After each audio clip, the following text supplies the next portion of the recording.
Ladies and gentlemen, welcome to my Game Week 15 League 1 review. If you do go on to enjoy today's video, please make sure to drop a like on there for me and subscribe to the channel as well. If you are new, can we try and hit 150 likes on today's video? And don't forget to get your thoughts in down in the comment section down below. How did your team get on over this weekend just gone by? And obviously we're coming up to another international break, so hopefully you've ended before we stop for the international break with a win. Reading 1, Stevenage 0 is where we will kick things off for this week. Obviously the Thursday night game, as a Bradford City fan, I was obviously hoping for a result similar to this, a result where Stevenage did lose, and that did happen thankfully. Charlie Savage scoring the only goal of the game after 4 minutes, and a pretty well taken goal. There's obviously question marks over whether the ball was originally out of play. For me, I don't quite think it was, in all honesty, and then Charlie Savage opens up his body, kills it into the far corner, an absolutely outstanding strike. And then obviously we had the kind of debate really late on at the end of the first half. Was it a second yellow? Was the right player booked? Who actually committed that foul? But I think again in the end the referee probably did come to the right decision. Stevenage had a decent opportunity in the second half where I think it was a Reading player to play the ball straight to Gatton Hadme, showed some decent composure to take a touch past the oncoming defender, but then showed no composure whatsoever and just blasted the ball against the crossbar. Stevenage, I thought, created very little in the game, just 2 shots on target, not really working per error. Dan Kemp forced a decent save on around 82 minutes, but apart from that, I would say Reading deservedly got the win in this one. Clean sheet, I think obviously Liam Richardson's first league game in charge of the club. As soon as Paudie O'Connor's come back into the side, they've kept a clean sheet, although I know he has been back for a couple of weeks. But there's some decent players in this Reading side. I think we're certainly underperforming under Noel Hunt. I do think there is some decent League One quality, whereas Stevenage, again, I look at their team and I'm thinking, I do think come the end of the campaign they might fall off. Obviously they're on a little bit of a wobble as of right now. The fact that Phoenix Patterson, for example, is not starting as well is a little bit alarming for me. Looking at the league table then, Stevenage, like I say, are on a wobble, just 1 point picked up from their last 3 games, and they've dropped down to 5th in the table. But again, they win both of their games in hand and they're suddenly 4 points clear at the top of the league. But again, you've got to win them, and I think they're against Barnsley and somebody else, I'm not 100% sure. In terms of Reading recently, they have been on a better run of form, but obviously it's good to get a win. You've created yourself a little bit of a gap between down here, although it's very, very tight. You look at Northampton in 13th and Blackpool in 21st. There's only 5 points there, so the bottom of the table is very tight at this moment in time. But a good win for Reading, and they'll be hoping they can kick on under Liam Richardson now. Northampton 2, Mansfield 1 is the first Saturday early kick-off that we will look at. The Stags took the lead through resorts after 19 minutes. A great long ball, to be fair, from Will Evans, but it did still leave a lot for resorts to do, and whether it's on his right foot or left foot, I'm pretty sure he's right-footed, but he scores a lot of very good goals on that left foot, cuts in and just drills it low hard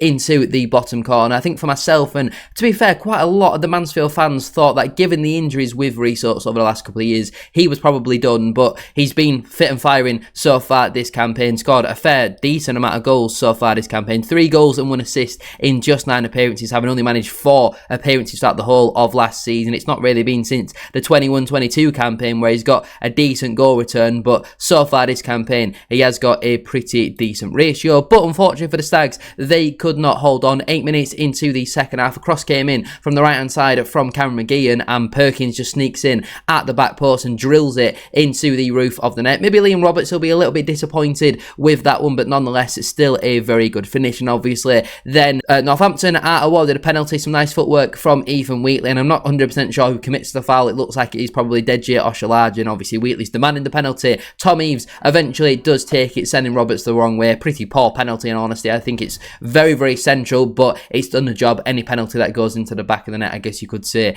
is a good penalty. Looking at the stats from the game then, seemed like a pretty even affair, and I feel like with a lot of clubs this season, there's no real standouts. So I do think you do see stats like this a lot of the time. You know, the very moments matches, and obviously on another day Mansfield could have won, but the Cobblers have got all 3 points on this occasion. Looking at the league table then, first defeat in quite a while for Mansfield, and we've seen that whenever they've gone on a losing, they've lost a match, they've then gone on a losing run. Whenever they've won a match, they've then gone on a decent unbeaten run. If they actually won that game, they would have made themselves into the playoffs at this moment in time. But in terms of the Cobblers, despite a recent wobble, like I say, they are up to 13th at this moment in time. It's only 5 points above the drop zone, but equally the 5 points off off of the playoffs. So it's a very, very even, very tight league. There's not many goals in the games for Northampton, and especially against, with all due respect to Mansfield, if Northampton are wanting to push on and away from the relegation zone, they are the sort of teams that need to be beaten at home. You have to win your home games. It's a big 3 points for Northampton, and Mansfield, they'll be hoping it's not the start of another losing run for them. Wycombe 4, Orient 1 was the other early kickoff on Saturday, and goodness me, Orient are a nightmare defensively. Fred Onyedimma opens up the scoring after just 4 minutes. A pretty straight diagonal ball. Tom James, awful defending, allows Onyedimma in far too easily, and it's just a very simple finish into the back of the net. Then just 7 minutes later, Orient are awarded a penalty. Again, a bit of a mix-up at the back from Wycombe. The defending for all these goals really is really poor. Mix-up at the back, and eventually I think it's Will Norris brings down Don Ballard, eventually converted by Aaron Connolly. Pretty good penalty into the back of the net. He gives the Wycombe fans a little bit of stick shushing them, which obviously came back to bite him. Fred Onyedimma would then put the horse back in front just 5 minutes later. Again, some more awful defending from Tom James, and I think the Orient goalkeeper should be doing better with that one. 14 minutes after that, Wycombe have a corner, right-footed in-swinger. There's a free flick on inside the penalty area, nobody marking him, and then practically Dan Casey is it Dan Casey? I don't know why I've just gone with Dan. It is Dan Casey. Never heard of the bloke before. Casey, eventually, whose first name is Dan, pokes it into the back of the net. And again, the defending from that Orient point of view was just absolutely awful. The goalkeeper got booked for bringing down, I think it was Onyedimma again. He was causing them all sorts of problems in that Orient defence. And then the game was eventually wrapped up in at the 75th minute. Again, some pretty weak defending from Omar Beckles. I'm not 100% sure who it was who got the shot off for Wycombe, but the goalkeeper just parried it perfectly into the path of Bell to tap into the back of the net. And a very good result for Michael Duff's side, who since he's gone in there have obviously improved. You look at the stats from the game, and to be fair, looks quite even until you see that Wycombe have had 10 shots on target. To have 14 shots and 10 of them be on target, exactly the same amount of XG created as well, which is something that you very rarely see, in honesty. But a big win for Wycombe. They are slowly moving up the table. They're 5 games unbeaten now. That's 11 points picked up from their last 15 available, to 6 points off of the playoffs. Who knows what could happen, because obviously they spent big money in the summer. They had Mike Dodds, not Michael Dodds, who was absolutely awful. They brought in Michael Duff, who is a proper manager, actually knows what he's doing, and suddenly Wycombe are on a very good run of form. As for Leyton Orient, 27 goals conceded, the second most in the entire division. That's almost double. In fact, it is double some clubs in this division. You look at Northampton on 14, who I think are amongst one of the best defences in this division. You got Stevenage on 11, and then Leyton Orient have conceded 27, 16 more goals. They are an absolute nightmare defensively, but going forward, they're not too bad. They've scored 22 so far this campaign. It's just defensively, they are garbage, and I'm a little bit concerned about Orient because they concede far too many goals, and that is a sign of a team who could get relegated. I don't think they will. I think Richie Wellings is a good manager, but recently we've seen teams like Peterborough and Blackpool start picking up points, Reading, Burton, Wycombe. So who knows? A little bit concerned. Keep your eye out for Orient, maybe. Blackpool 3, Cardiff 1 is where we will begin with the Saturday 3 o'clock kickoffs. There was nothing that really happened in the first half. A couple of half opportunities really for either side, but nothing really too clear cut. Into the second half, Blackpool took the lead after just 2 minutes into it. Ashley Fletcher with the goal, and far too easy really for him. He was just allowed to carry the ball, dribble practically inside the 6-yard box, completely unchallenged. I think it was Lawler just backing off, and eventually Fletcher finished into the roof of the net. The second goal, again, more counter-attacking football, good through ball and composure from Hansen. He played it through into Fletcher, who lobbed it over Nathan Trott, a very well converted goal. A cute little finish, that, to be fair. And I know Ashley Fletcher's a man who gets quite a lot of criticism from general football fans, but got nearly 20 goal contributions last season, has already got 6 so far this campaign. I understand, obviously, previously he had a really, really poor return, apart from the 1920 season, and that's 19/20. I'm not talking 105 years ago, where he did quite well in the Championship, to be fair, but he's doing quite well for Blackpool, and another couple of goals for him. They actually got the assist as well for the third goal. Blocks him with some good composure, rounding Nathan Trott for 3-0. Unfortunately, they couldn't keep a clean sheet. Shot came in on the edge of the box. Some nice footwork, to be fair, from the number 45, which I think is Ashford. I could be wrong, but I'm pretty sure it is. Yes, it is. Some nice footwork. He got the shot off. Awful goalkeeping again from Peacock Farrell. How many times have I said that so far this campaign? And eventually Salic just taps it into an empty net. But still, a good win for Blackpool under Ian Evatt. They've obviously got a couple of big results. Looking at the stats from the game, to be fair, Cardiff had some a lot of chances, to be fair. 28 shots on his away side, 66% possession, and their only real goals and open goal tapping. So they need to be creating better opportunities. 11 shots on target, need to be more clinical. Like a really entertaining game, though. You're looking at, what, nearly 50 shots in the match? Nearly 50 shots in a League One match. That is absolutely mental. In terms of the league table, then obviously back-to-back defeats for Cardiff. 3 losses in their last 5, and they've started conceding a fair few goals. Now, if they win their game in hand, again, they do go back to top of the table, but given their recent run of results, is anybody really too confident in them doing that? As for Blackpool, they've improved under Ian Evatt, as I said that they would. 7 points picked up from their last 3 matches, although I'm not 100% sure if Evatt was in charge for the Wycombe game. I don't think that he was, but certainly back-to-back wins, 5 goals scored in that time as well. They're only 2 points away from getting out of the relegation zone, and I don't think they'll be anywhere near the top 6 this season under Evatt, but I just certainly don't think they'll be anywhere near the bottom 4. I think they'll be somewhere between 11th and 15th come the end of the season for me. Bolton 4, Port Vale 0. Another Mario Kazia-Dubry masterclass. 2 goals and 2 assists for him in this one, and Bolton are on a roll at this moment in time. The first goal scored just after half an hour. I think the Port Vale keeper will be a little bit disappointed with the ball. Was rolled back to Kazia-Dubry on the edge of the box, and it's a pretty central strike, to be fair, but nonetheless,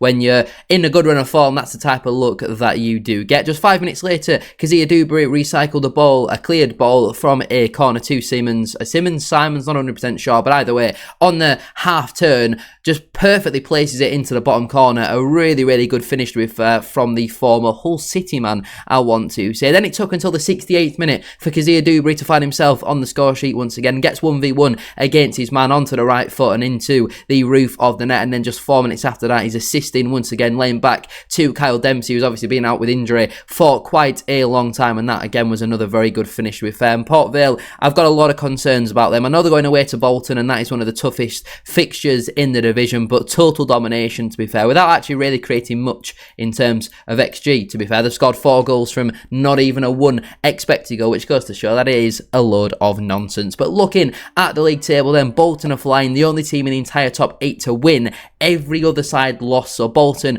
really capitalising on every other team around them, failing to win. 4 wins in their last 5 matches, now 2 points away from top of the table. Bradford City's next match, Bolton away.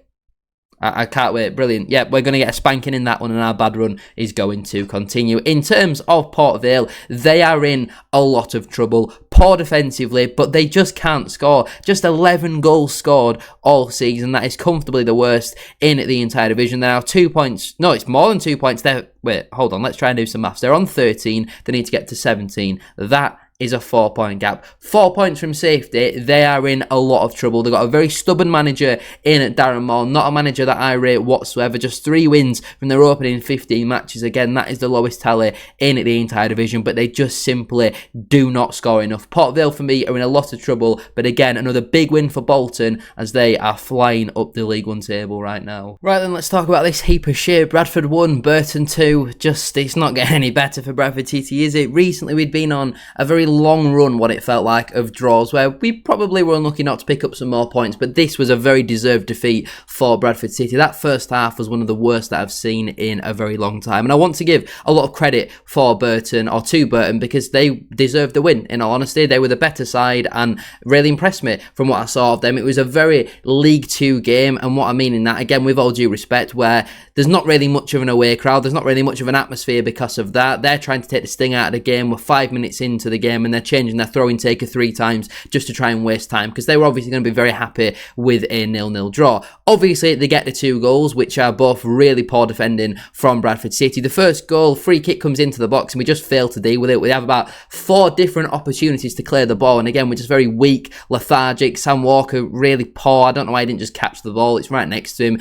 Eventually, it's a great block off the line, to be fair, from Joe Wright, and then Jake Beasley just wants it more, towers over our defender, heads it into the back of the net, and Sam Walker's turned around at this point looking at the linesman, so by the time that he's turned back around, the ball's then gone in the back of the net. So I'm not really sure what he was doing with that goal, but conceding from a set play is always really frustrating. We have to do better on that. And then it's not even, it was about 5 minutes later really that they get the second goal. Again, I think it's Tyree Shade holds up the ball on the halfway line. Some people are saying it's out of play. Not for me. I don't think that it was. And our midfield just completely all over the place. Great counter-attacking football from Burton. They get bodies forward. Great cross into the box and a brilliant finish from Charlie Webster, who I highlighted as Burton's best player. I don't think it takes a genius to do that. And he's got a free run and a free shot inside our penalty area. Really, really poor performance from Bradford City. Again, we're waiting until half-time to bring Andy Cook on. Second half, we were much better. The first half, like I said, was one of the worst I've seen in a very long time. Certainly the worst under Graham Alexander, and I think we were 4-0 down at home to Mansfield a couple of years ago. That's how bad that we were in that first half. We created absolutely nothing. Poynton eventually pulls a goal back from the penalty spot. A brilliant over-the-top through ball from Jensen Metcalfe. Stephen Humphries does very well to win the penalty and well converted by Bobby Poynton for his 6th goal of the campaign. But again, Burton were dogged, they were gritty. We didn't really create much clear cut. It was a lot of pot shots from the edge of the penalty area from the likes of Humphries, Metcalfe and Poynton, which weren't really testing their goalkeeper whatsoever. Obviously they were running the clock down, time wasting, which is very frustrating, but we allowed them to do that. First home defeat in 8 months since March, where we were robbed of that game with an awful penalty, but that's going back to last season, which is completely irrelevant. And I think it's actually only our second home league defeat since last season, really. We only lost twice at home last campaign. We've just lost the once so far this season. And again, you look at the stats and you probably go, well, Bradford City deserved to win, but first half, absolutely awful. We created nothing. Look at the away stats there. They were 2-0 up going into the second half, so what did they really have to gain? Not a lot. Yeah, it was total domination in the second half, but you'd expect it to be. Looking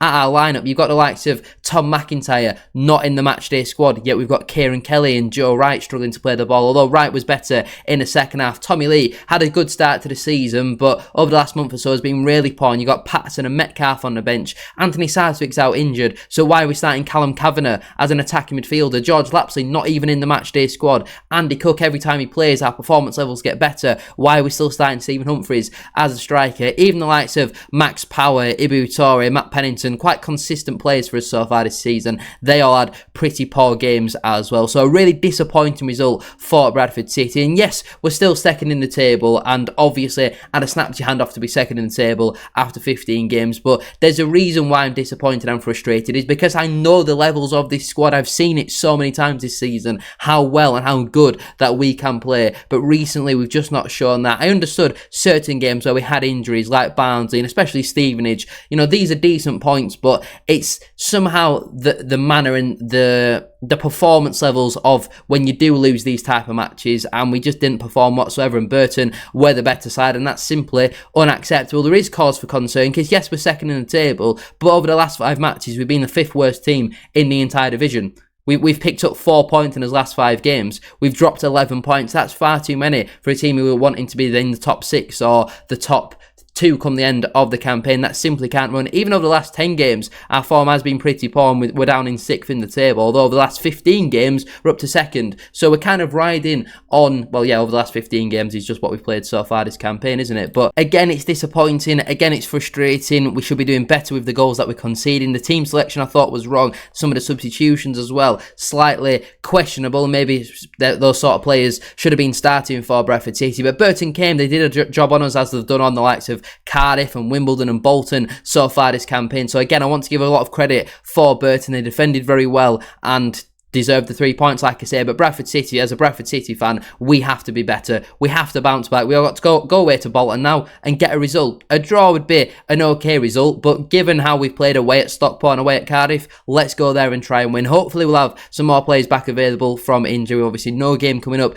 this weekend, as that one away at Plymouth has been postponed because of international call-ups, but we need to do better. That result and performance nowhere near good enough. Well, as bad as Bradford City might be, at least we're not Doncaster Rovers. They lost again. They haven't won in the league in over 2 months since their cup final victory against Bradford City. Barnsley 2 was the amount of goals that they scored after Doncaster only scored 1. Vimal Yoganathan opening up the scoring on 33 minutes. Some really nice composure, to be fair, and just passes the ball into the bottom corner. The lead would only last 5 minutes. Billy Sharp with some really nice hold-up play really nice footwork as well, plays it through to Luke Molyneux, who's not had a great start to life at League One level, but finds himself on the score sheet there. And I thought it was quite interesting to see that Doncaster have equalised at home, and their immediate reaction isn't just to grab the ball, get back to the halfway line. They want to celebrate that goal, and I do think that says a lot about their mentality at this moment in time. But obviously, Patrick Kelly, I'm pretty sure, was on loan at Doncaster last campaign, and with some really nice footwork in the middle of the park, getting away from a few Donny players who just seemed to give up after that. He played the ball through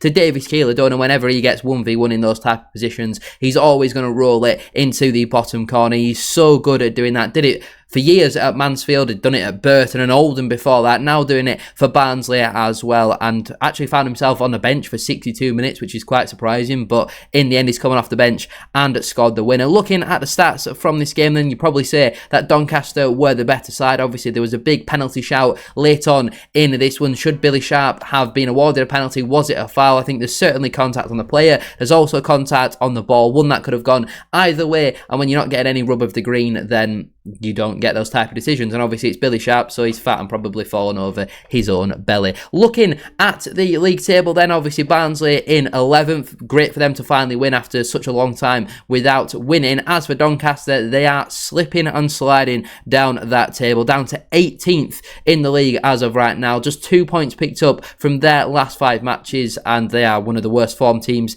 in the entire division. Just 3 points above the drop zone. By Sunday or Saturday, 5 o'clock, they could be in the relegation zone, which would be brilliant to see, wouldn't it? Great win for Barnsley. As for Donny, again, another great result for them. Keep them coming. Exeter 1, Wigan 1. Not really a right lot to say about this game. Callum Wright opened up the scoring for the visitors on 24 minutes. He had a pretty similar opportunity just a couple of minutes before that one, which the Exeter keeper did save, but on this occasion, he rolled the ball past him. 8 minutes into the second half, I think it's Jaden Wareham did equalise for the hosts. A decent cross into the box, to be fair, from Reece Cole, and Wareham just getting across his man and finishing at the near post. Obviously Wigan had the ball in the back of the net quite late on, but I do think it was a pretty obvious handball. In all honesty, and a point is probably an okay result for both sides as well. Looking at the stats from this game, obviously Exeter dominated possession, but apart from that, it did seem like quite an even game. Wigan having a few more shots on target, big chances, and obviously created a little bit more XG as well. But on the whole, a point probably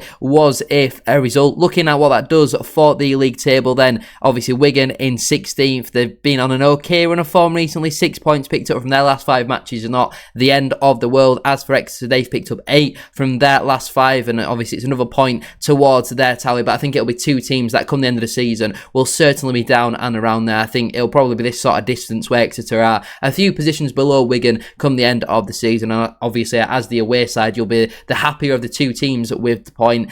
Exeter though, I've had a lot of concerns about them throughout the whole of this season, to be honest. I think they don't score enough goals. Defensively, they're quite solid, but they just don't score enough for me. As for Wigan, again, pretty similar things. They're not awful defensively, but I don't think they also really score many. I think it'll be 2 teams that'll either be just about avoiding relegation, or maybe one of these 2 could slip down this season. My timeline has been filled with Huddersfield fans this weekend, which can only mean one thing. I guess they've finally won a football match, which is a brilliant thing because they've beaten a horrendous side in Plymouth, and it's going to keep Lee Grant in another job, well, in the same job, but in the job for another 6 weeks, which is brilliant news. They think that it's all sunshine and roses at the moment, but this is a very bad result for them in the long term. Obviously winning, I guess as of right now, is a good result for them and what they needed, but in terms of the long term problem of getting Lee Grant out, it obviously does a lot of damage for that, especially with them also winning midweek against Mansfield. They opened up the scoring just before half time. Dion Charles squares the ball to Radilovic, who just has an open goal tapping. Awful defending from Plymouth, and it was pretty much the case throughout the entire match. They were awful defensively. Dion Charles scored an open goal tapping from about 4 yards out and decided to shush the Huddersfield fans. His first league goal for the club since signing nearly a year ago. Now, I've never understood why players getting paid thousands of pounds, you're probably pushing 10 grand a week, if not more, deciding to shush the very same people that are putting money in his pocket week after week, having scored your first league goal in 11 months after signing for the football club. I never got it. There was a Fleetwood player who did it last season, and I came on this very same thing, which was the League 2 version then, and criticised him for that. I just don't get it. You've scored an open goal tapping from 4 yards out. Have a bit of respect. Try and celebrate with the fans, not shush them for rightly criticising you because you've been garbage for nearly an entire year, having spent big money on you, having put the money in your very pocket. Just my little 2 pence on that. Obviously, Ashaya does score the third 15 minutes after that, cuts in on the right foot. Some awful defending from Plymouth. Was there a foul on the halfway line? Maybe, but it would have been very soft. In all honesty, Connor Hazard seems to have just given up, didn't even bother diving for it. Laurent Tulai did pull a goal back for the visitors 3 minutes later with a good diving header. One of very few players who's going to take away any credit so far this campaign, along probably with Connor Hazard, but they've been awful so far this season. Is that Brendan Weirdo getting subbed on in the 92nd minute? Some really baffling choices that Tom Cleverley does decide to make. Total domination from Huddersfield. They deserved the win, in all honesty. Plymouth offered absolutely nothing, creatively just doing niche. In all honesty, looking at the Plymouth squad as well, I mean, we've said it for a long time, but it's just an absolutely awful team, and there's so many players getting played out of position. Why are you playing Owen Dale as a left wing back? I just don't get it, and there's some other baffling stuff that does go on with this Plymouth squad. In terms of Huddersfield, yeah, they finally won a football match. It's been about 17 years since they actually last won a game, but looking at the difference in the league table, obviously Bradford City are second, having not won for 5 matches, whereas Huddersfield are all the way down in 10th, so maybe they just need to pipe down a little bit. You are still 5 points behind us. You just get back in your box when you inevitably lose on Saturday. As for Plymouth, if they don't sack Cleverley, they're 100% going down. They are awful. They need to get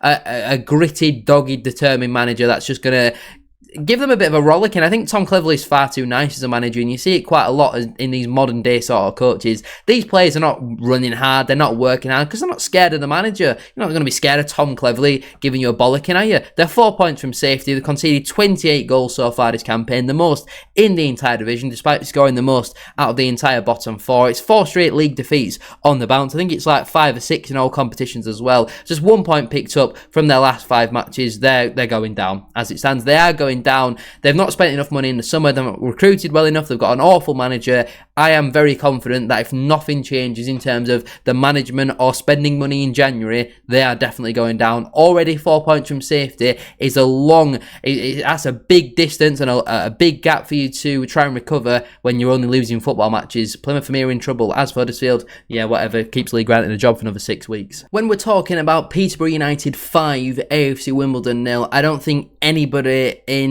the history of the universe would have ever anticipated that Peterborough were going to win 5-0 in this game. Nobody would have ever predicted this type of result. Peterborough have been awful so far this season. Wimbledon have been very strong, very good defensively, and somehow it's finished 5-0 to the Posh. When I first saw this scoreline, I had to go onto both clubs' social media page and actually check if this is the right score. It's just been reported wrong on the Sky Sports app. But goodness me, 5-0 to Peterborough. What has Luke Williams been feeding his players during the week? 5-0, and it could have been a lot more as well. The first goal is scored by Harry Leonard. Some nice play down the right-hand side. Peter Kyoso with the cross, and Leonard taps in at the back post. He gets his second just 5 minutes later from the penalty spot. I don't know what Isaac Ogundere is doing. Absolutely awful defending. No need to foul him there, really. It's a tiny strike. He's probably not going to head it in from there. Really bizarre, but a well-converted penalty, to be fair, from Lisby. The third goal, again, another swing and a miss from Isaac Ogundere. Good ball into the box, though, from Matt Garbutt, and Lisby taps into the back of the net. Should have had a second as well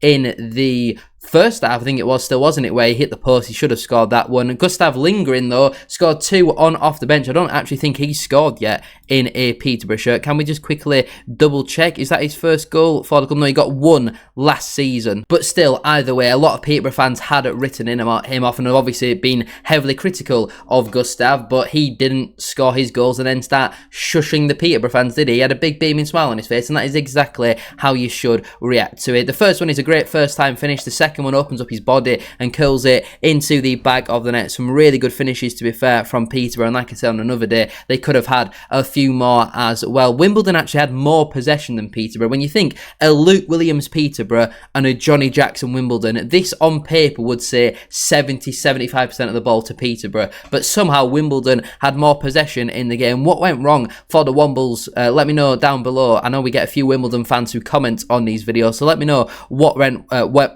let me try that again. What went wrong for you in this game? Because it looks like it's largely the main team. Obviously, you'd probably have a Simway in for Sasu, maybe Harbottle in for Gundere.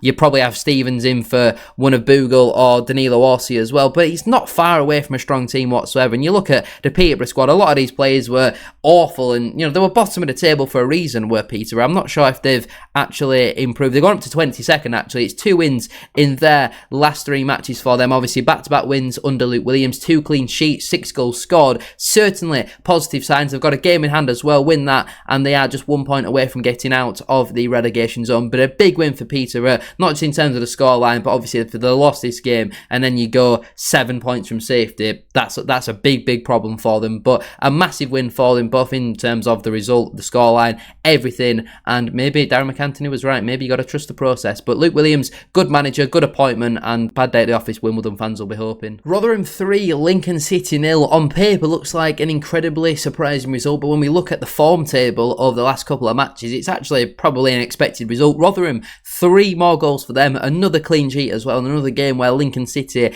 have not scored. The opener scored by Reece James, a long shot from about 25 yards out. Yes, it bounces in front of the Lincoln goalkeeper, but I think he'll be very disappointed not to have saved that one. They get a second just 21 minutes later, a well-worked corner routine, and to be fair, a very good finish from Martha right into the top corner, and then they wrap up the game just before the hour mark. A good finish, to be fair, from Denzel Hall. It looked like Lincoln didn't really create much in the game. Rob Street had a decent opportunity towards the end of the first half, but that was about it. Again, Lincoln have had more of the ball, similar to what I just mentioned about Wimbledon. Lincoln are a side that prefer the opposition to have the ball, and when they do have possession, they don't really do much with it. Another big win for Rotherham, and they've certainly climbed up the league table recently. They're probably the form team in the division at this moment in time. If we have a look at form over the last 5 matches, they are the best team in the entire division. Lincoln are down in 21st. They're on an equally as bad of a run. They're actually on a worse run than Bradford City over the last 5 matches, because they've only scored 1 goal in their last 5, same as Port Vale.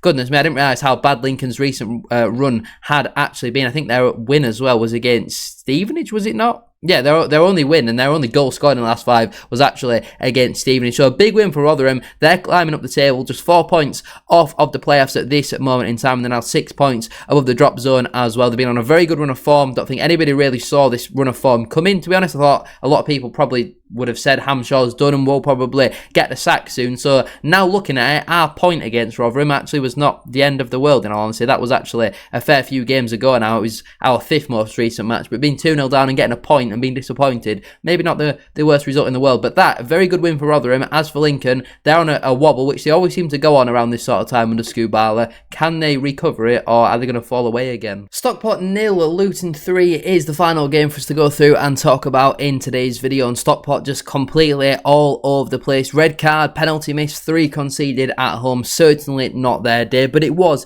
Jack Wilshere's side who capitalised on some pretty sloppy defending, to be fair, from Stockport. The opener scored by Jake Richards. I think, was he only 17 when he signed in the summer from Exeter, but he pokes home a well-worked move down the Luton left-hand side, and some pretty weak defending, to be fair, from Owen Dodson. Just 4 minutes later, Colin Bramall with an absolutely outstanding free kick, to be fair, up and over the wall with the knuckleball technique. Obviously, George Saville is going to miss the next game with a 5 yellow card suspension, I can only assume, and that is a disappointing thing for Luton. Obviously, Nathan Lowe missed a penalty on 56 minutes. To be fair, it was low, it was hard, it was near the corner. I mean, obviously it was Lowe. It was Lowe who took the penalty, and it was a Lowe-driven penalty as well into the bottom corner, but a brilliant save from Josh Keeling, and Isaiah Jones wrapped up the game on 69 minutes. I had no idea he was even at Luton. I think he's a championship standard player, in all honesty, so I was very surprised to see him on the score sheet, because I had no idea he'd even signed for the football club. Luton fans, when did he actually sign for you? Was it in the summer? Was it last season? I have no idea. Obviously, Owen Dodson got a second yellow card on 81 minutes. A pretty stupid foul. You're on a booking, you're 3-0 down.